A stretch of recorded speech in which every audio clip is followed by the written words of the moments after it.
मैं आप लोगों से एक निवेदन करने आई हूँ कि आने वाली 13 तारीख तक इसी तरह मजबूत रहिए, क्योंकि खिलसर में आप सबको पता है कि विकास की जो गंगा बह रही है वो ना तो हजम हो रही है भारतीय जनता पार्टी को और ना ही हो रही है कांग्रेस वालों को।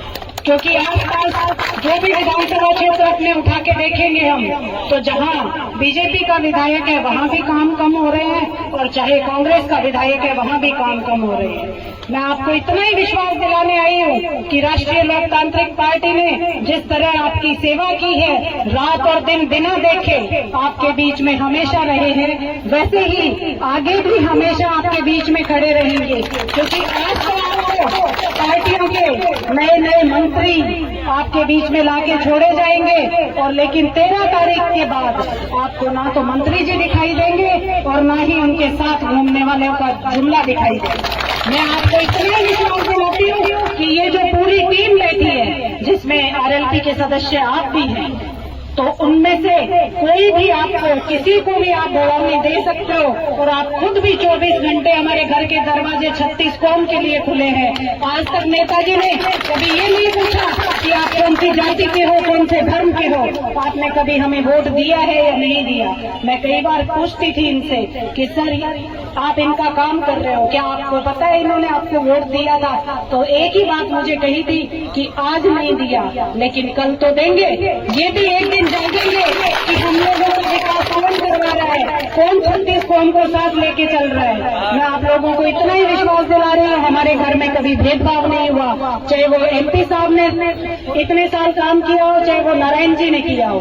हम लोगों ने हमेशा एक परिवार मान के खिमसर की जनता की सेवा की है, और आज जो चुनाव होने जा रहा है वो खिमसर की जनता और सरकार के बीच में होने जा रहा है। आज खिमसर की जनता खुद चुनेगी और खुद सोचेगी कि किसको आगे लाना है। आप लोग इतने मजबूत हैं, आज से 5 साल पहले भी आपने सरकारों के घुटने टिकाए थे जब कांग्रेस की सरकार थी, और इसी तरह मंत्री गली गली घूम रहे थे। आज खिमसर की जनता ने उन्हें मुंह तोड़ जवाब दिया था और नारायण जी को यहाँ से चुनाव जिताया, और आज हम वहीं आके खड़े हो गए हैं।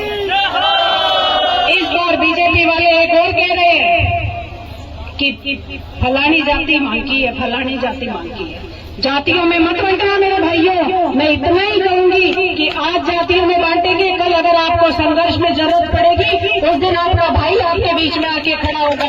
आज सड़क पे आने के लिए आपका भाई खड़ा होगा, लेकिन हम जब तक हमारा विधानसभा में प्रतिनिधित्व नहीं होगा हम कुछ नहीं कर पाएंगे। आरएलपी की सिर्फ एक सीट बची है, इसको हमें खोना नहीं है, हमें पूरा दम लगा देना है और अंतर इतना ज्यादा कर देना है कि कल को जो ये आज तक जो धोखा दे के जा रहे हैं उनको सबक मिल जाए कि आरएलपी पार्टी है जो उसके साथ जनता है वो आप लोगों ने बनाई है, वो एक आदमी ने नहीं बनाई है। वो ये कहते हैं हमने बनाया था, उन्होंने नहीं, आपने बनाया था। आप लोग खुद समझदार हो गए हैं। पिछली बार वो आपके बीच में आके घूमते थे।